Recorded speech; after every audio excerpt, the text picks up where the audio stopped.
Konnichiwa minasan, and welcome back to my channel, but more importantly, welcome back to Anime Club Super. I'm Reina Scully. And I'm William Haynes. And this week we watched Whisper of the Heart. Wow.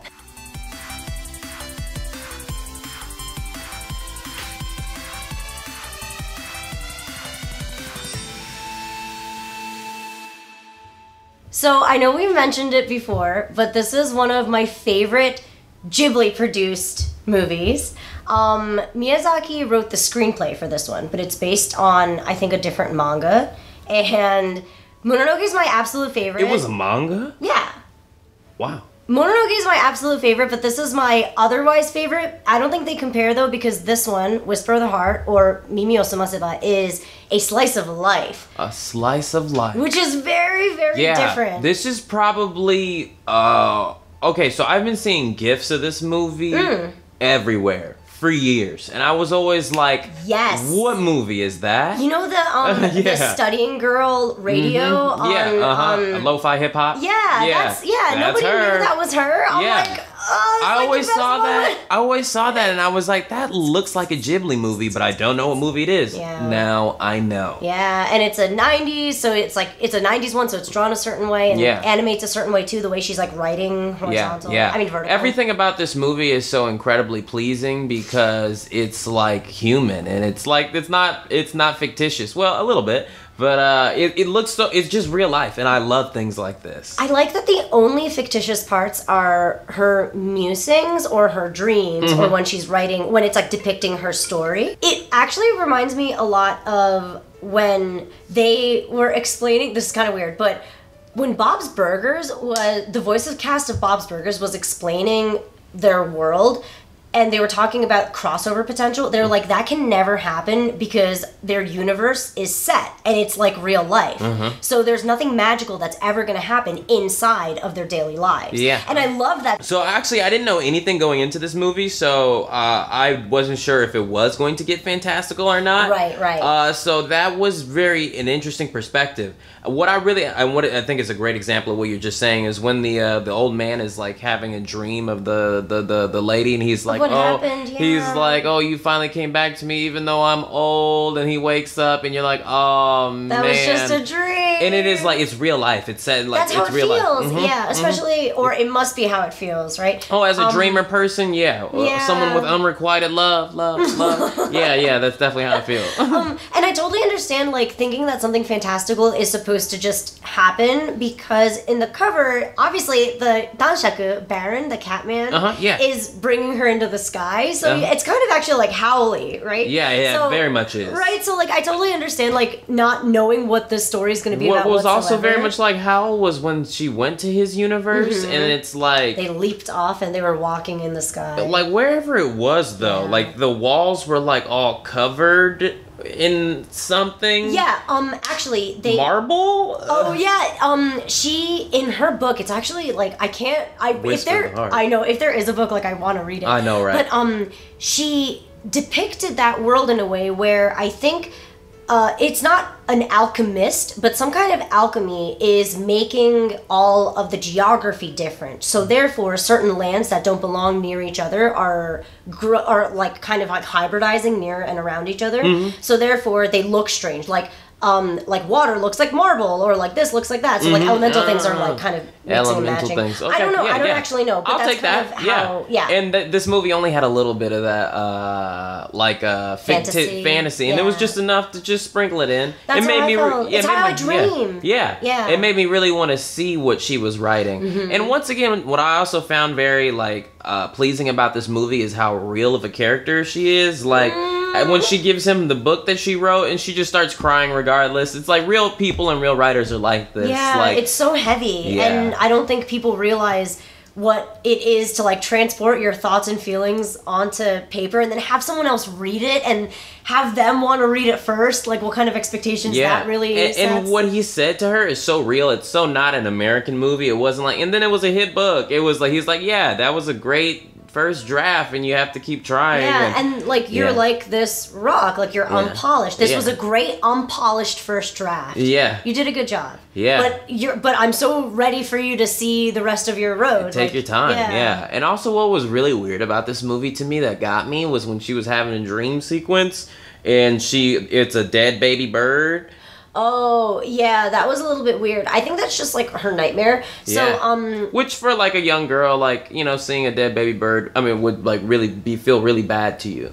It would kind of freak me out. Yeah. I once saw a dead baby squirrel, and it freaked me out. And then, like, I had a cat, and then she was just killing things left and right. So I was like, I got used to it real quick. There's nothing you can do. Yeah, I got used to it real fast. Yeah, as a young person, though, like, a dead animal, at first you want all like, animals to live and be cute, then you find out how we eat. So, yeah. And then you find out that, like, sometimes the mama, like, eats some of their babies. Yeah. Anyway, that turned into something weird.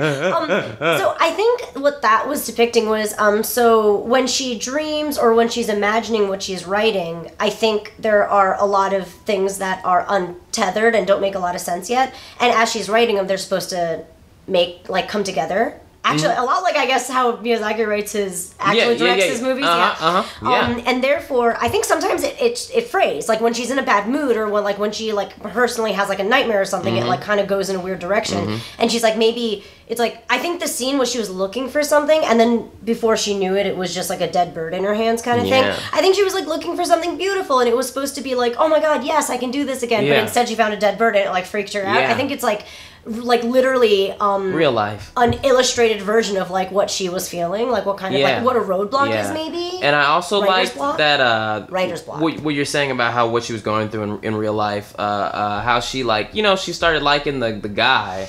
Oh yeah, I cannot wait to talk about Seiji. Seiji, but once she like finally met him and talked to him, that's when she began to write her book. And as a writer, as a creator, like a lot of people find like after you fall in love for the first time, you start creating in a way that you never knew before, or that's what a lot of people romanticize the thought of. Yeah, new feelings, and it totally is real. Yeah. And seeing her like go through that was really nice. I love that because I definitely want to have a whole segment dedicated to Seiji because I love him. But that was so real, like you said to me, because first of all, she has no inkling of wanting to write a book. She just likes reading, right? And then after being inspired by Seiji, at first she was like, he's like way above and beyond. She's like, he's so extra, like I can't even get there. I know, he comes off in the beginning as like just a real like dork, like a jerk. Like jerk, but dork, then whatever. It's like, oh wait, you make violins? And you want to go to Italy to make the best violin in the world? Like what? Shit. I get it. So he's better than me as a grown man. He's better than all of us put together. So her suddenly being like, I thought I was into him, but this is like literally too much. Like, because she had her own imaginings of what he could be. Want to get into that as well. But so her wanting to write a book was actually, as much as it was inspired by him and her love for him, it was actually, she was kind of like racing herself, right? Because she said, this is a trial. This is a test to see if I can do this.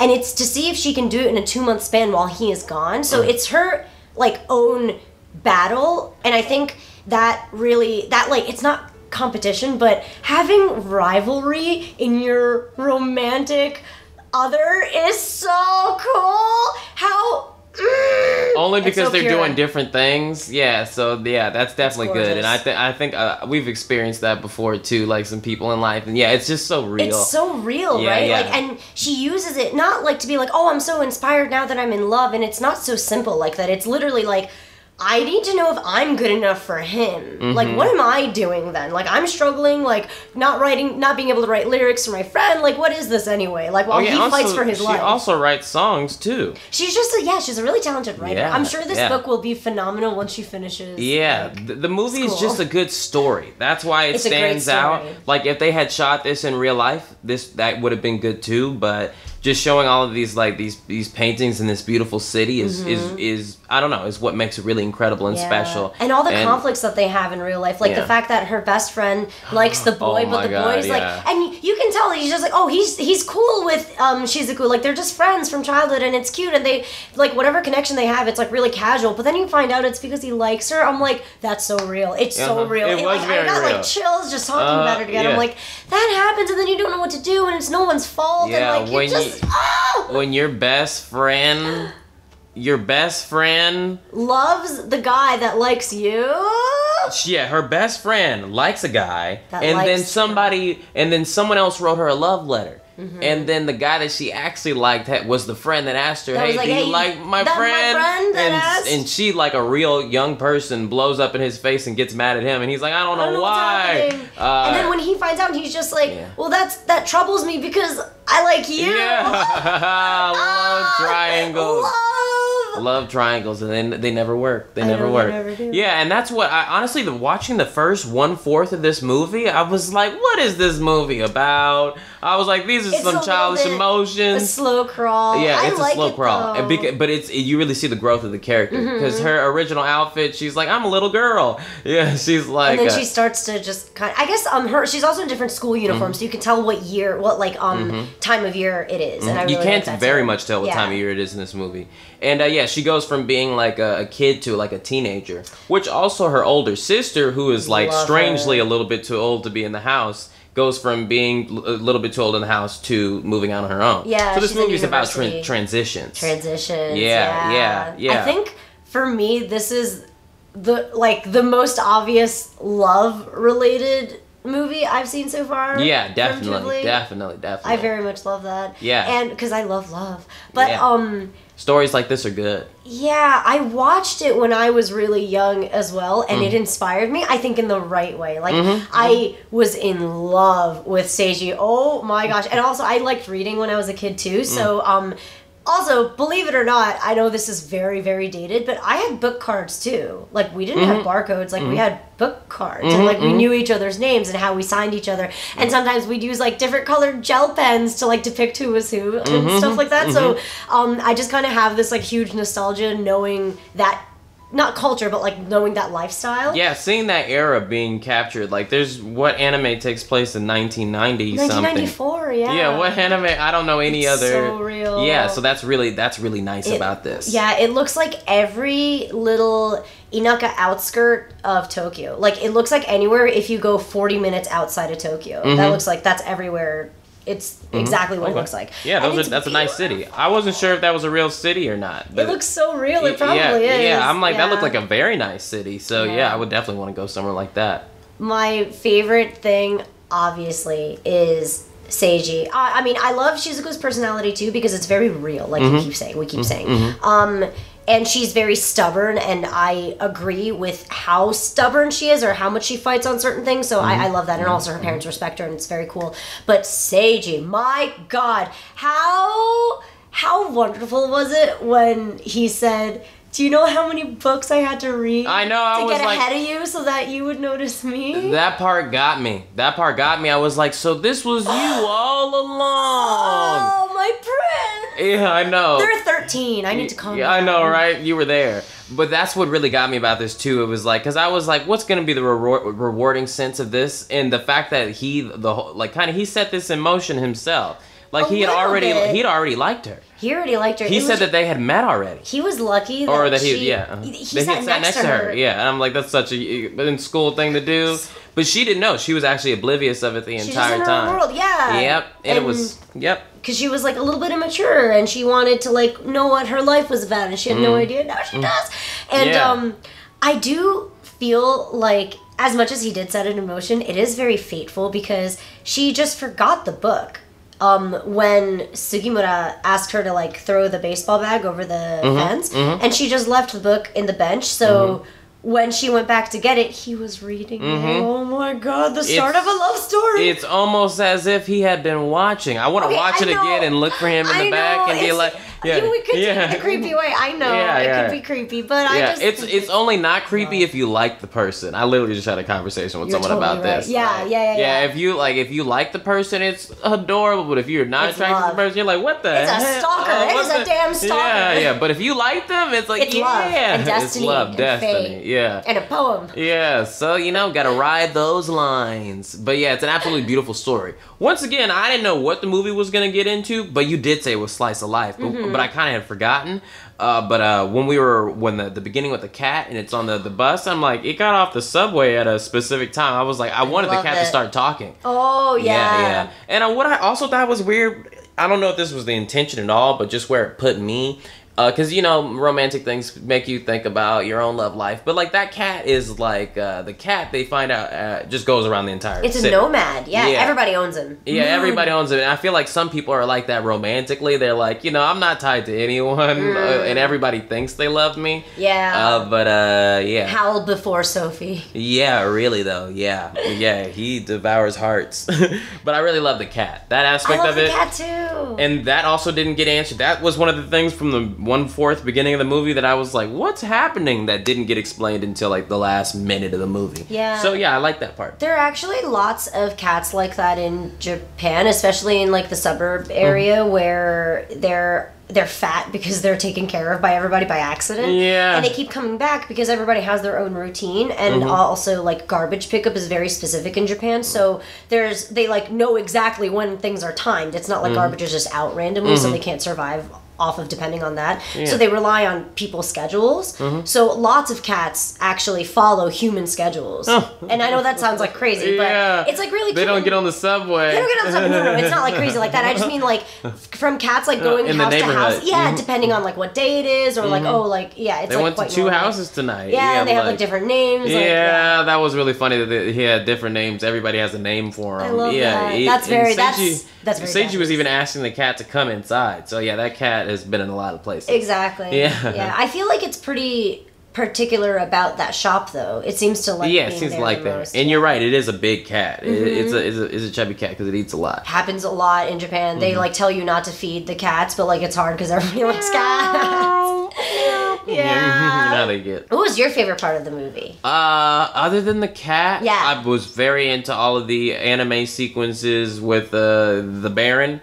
I was like, what is going on? And yeah, the old man, the grandpa, really got to me. Got me too. I fell in love with the girl, but he couldn't come back, or he came back after the war. And the war happened. Like, it's just, that's such one of the real things. And remember, real. the Studio Ghibli creators grew up in the 1940s when World War II was happening, and that kind of reflects in a lot of the creations that they make. And I think that's just true in life in general. That, you know, he could have had a really great love story, but because of war, he couldn't. Yeah. And that's once again a real life thing that happens to people.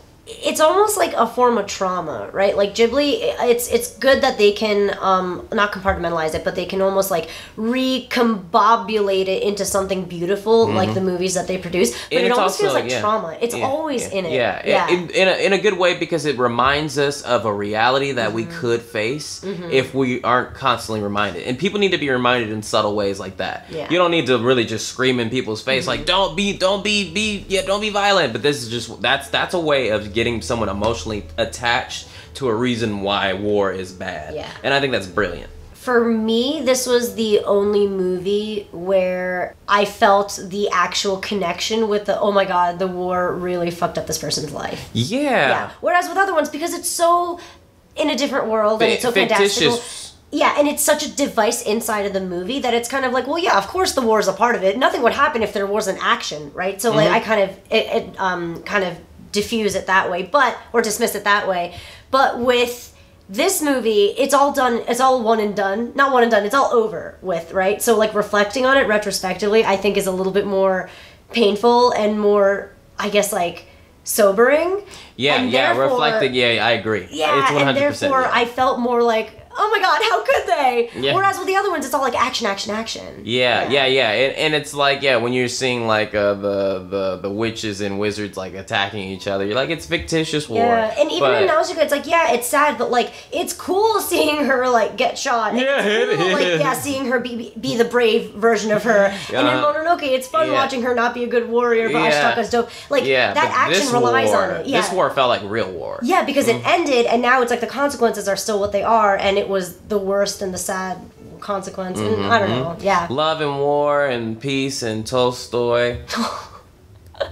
Basically what Ghibli is, really. Yeah. One last question for you. Do you think it's a little weird that he proposed at the end? Yes. Aww. I didn't realize that until you just said that just now. I was like, when I was watching it, I was like, wait, he's joking, right? She's gonna say, no, wait until we get older. She just says, yeah. So they got married? So I think they did. I think it's beautiful, and I think it's anime, and it's love, and it's fine. I also think that because I know they're close to the city, but they're a little bit suburby country like, and they are, and it was in the 90s, and there were still a lot of arranged marriages and things like that back in the day, just to make sure that like you're not lonely, you know, and just to make sure that you have a family eventually, right?